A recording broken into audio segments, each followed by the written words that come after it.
Hello dear student. हाँ तो बच्चों देखिए, आपकी ऑनलाइन क्लास शुरू हो चुकी है। आज हम बात करेंगे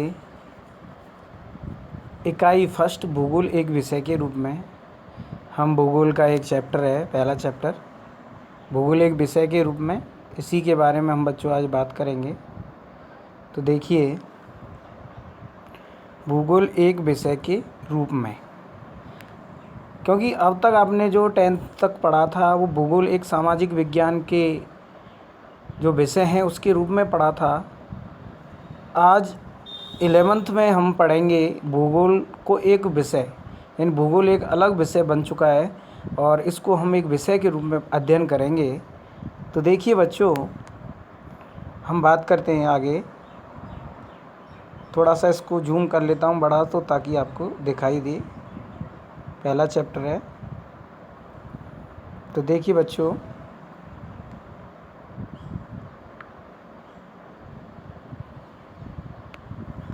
आपने माध्यमिक स्तर तक भूगोल का अध्ययन सामाजिक विज्ञान पाठ्यक्रम के एक घटक के रूप में किया है। यानी अभी तक जो 10वीं के लेवल तक आपने किया है, भूगोल का अध्ययन एक सामाजिक विज्ञान पाठ्यक्रम जो है उसके एक घटक यानी एक भाग के रूप में किया है। आप विश्व एवं इसके विभिन्न भागों के, यानी एक विश्व पूरे संसार और उसके विभिन्न भागों के भौगोलिक तथ्यों से परिचित हैं कि पठार, मैदान, पर्वत, समुद्र, नदियाँ, इन सभी से परिचित हैं। अब आप भूगोल का अध्ययन एक स्वतंत्र विषय के रूप में करेंगे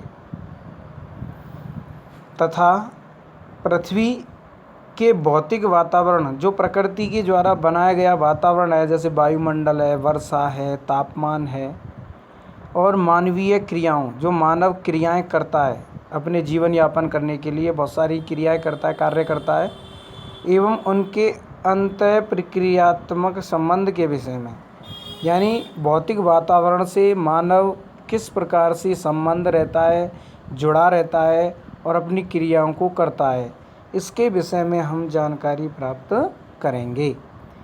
यहाँ आप एक प्रासंगिक प्रश्न पूछ सकते हैं कि हमें भूगोल क्यों पढ़ना चाहिए, कि हम भूगोल को क्यों पढ़ना चाहिए हमें, हम ये प्रश्न हम पूछ सकते हैं।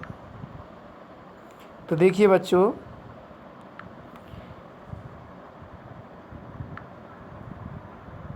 हम धरातल पर रहते हैं, ये हमको पता है। हम पृथ्वी के धरातल पर रहते हैं। हमारा जीवन हमारे परिस्थान से अनेक रूपों में प्रभावित होता है।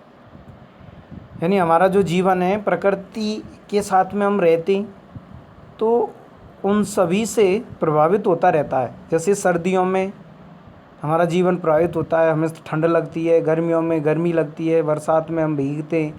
तो ये हमारे जीवन के परिस्थान हैं और इनसे हम अनेक रूपों में प्रभावित होते हैं।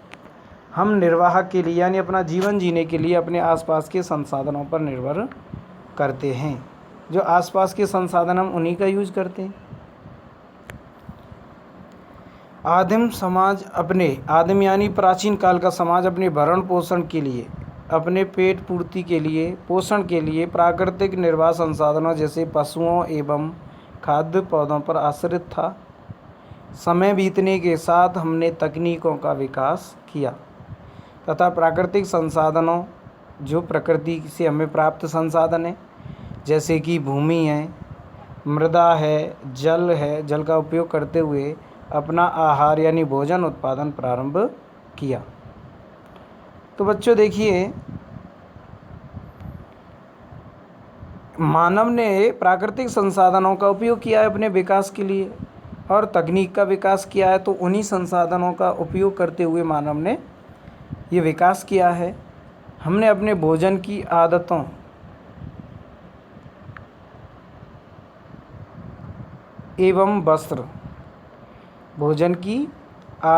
एवं वस्त्र को मौसमी दशाओं के अनुरूप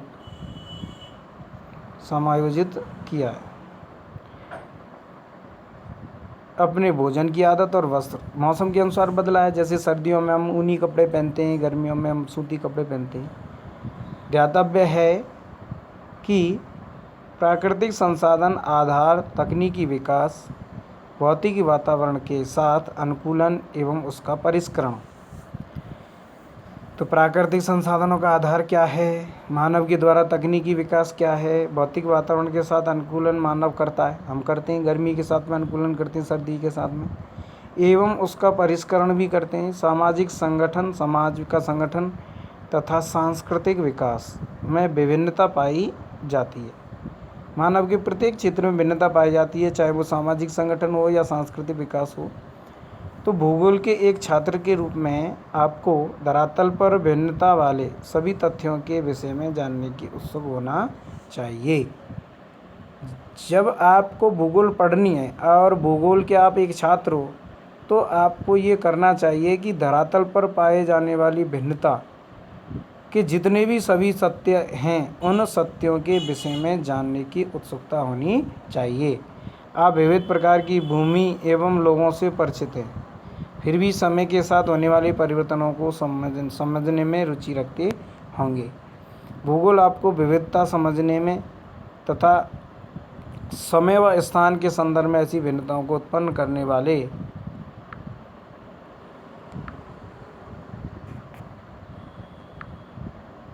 करने वाले कारकों की खोज करने की क्षमता प्रदान करता है। तो देखिए बच्चों, भूगोल क्या है, जितनी भी भिन्नताएं पाई जाती हैं, जिन कारकों से भिन्नताएं पाई जाती हैं, उनकी खोज करने की क्षमता प्रदान करता है। इससे आप में मानचित्र में परिवर्तित गोलक यानी ग्लोब को समझने व धरातल के दृश्य ज्ञान की कुशलता विकसित होती है। आधुनिक वैज्ञानिक तकनीक जैसे कि भौगोलिक सूचना तंत्र, जिसे GIS कहते हैं, GIS का पूरा नाम भौगोलिक सूचना तंत्र, जोग्राफिकल इंफॉर्मेशन सिस्टम, संगणक मानचित्र यानी कंप्यूटर द्वारा निर्मित कार्टोग्राफी कहते हैं, इसके रूप में प्राप्त ज्ञान एवं कुशलता आपको राष्ट्रीय स्तरीय विकास में योगदान करने की योग्यता से लैस करती है। तो बच्चों, ये तो था कि हमें भूगोल क्यों पढ़ना चाहिए। अब आपका अगला प्रश्न पूछना चाहेंगे कि भूगोल क्या है। अब आपका अगला प्रश्न क्या है कि भूगोल क्या है। आप जानते हैं कि पृथ्वी हमारा क्या है, आवास। क्या है हमारा पृथ्वी? आवास है। और ये आवास जो है, क्योंकि हम इसमें रहते हैं, तो जब इसमें हम रहते हैं तो हमारे साथ में यह पृथ्वी पर रहने वाले अन्य छोटे बड़े प्राणियों का भी आवास है।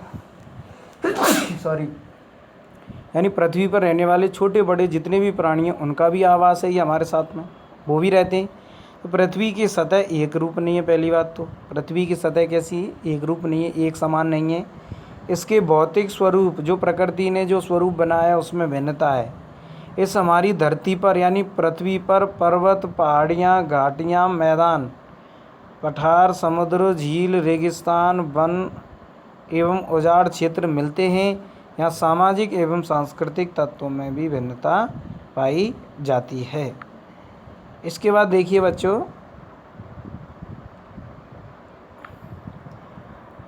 जो सांस्कृतिक विकास की पूर्ण अवधि में मानव द्वारा सृजित ग्रामों, मानव के द्वारा बनाए गए गांव, शहर यानी नगर, सड़क, रेल पत्तन यानी बंदरगाह, जहां पर पानी के बड़े बड़े जहाज माल उतारते हैं और लादा जाता है माल उन पर, बाजार एवं मानव जनित अन्य कई तत्वों के रूप में विद्यमान है। तो उक्त भिन्नता, जो ये जितनी भी भिन्नताएं हैं, उन भिन्नताओं में भौतिक, पर्यावरण एवं सांस्कृतिक लक्षणों के मध्य संबंधों को समझने का संकेत निहित होता है। भौतिक पर्यावरण एक मंच प्रस्तुत करता है जिस पर मानव समाजों ने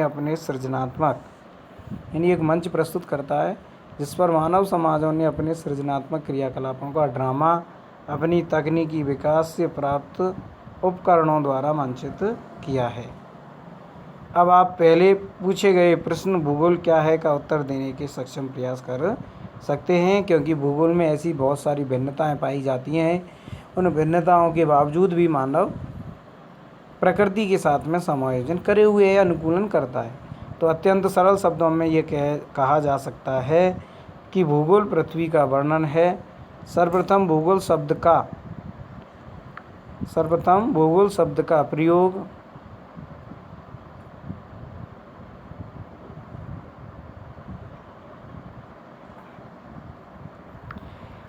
एरेटोस्थनीज एक ग्रीक विद्वान थे जिनका जीवन काल 276 से 194 ईसा पूर्व ने किया।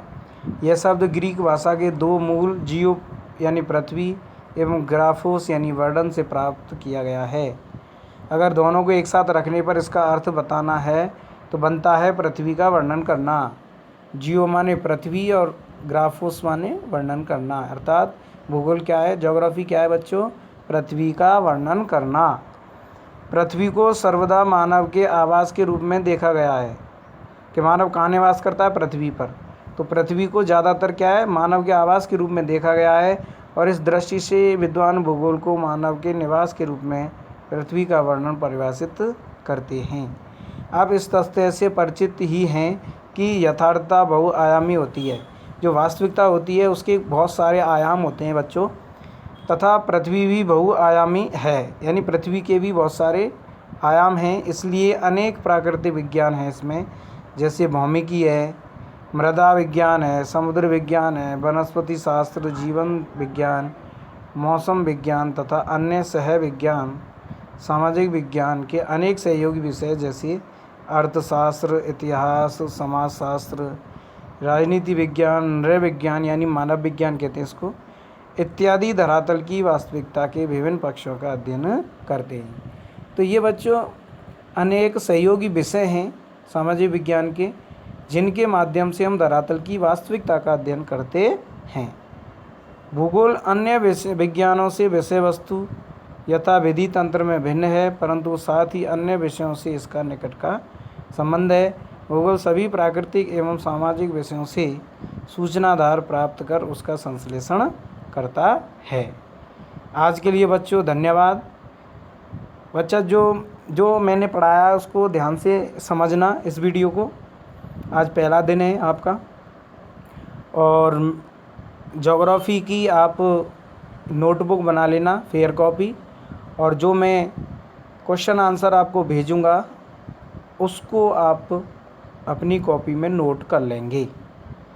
ठीक है बच्चों, धन्यवाद।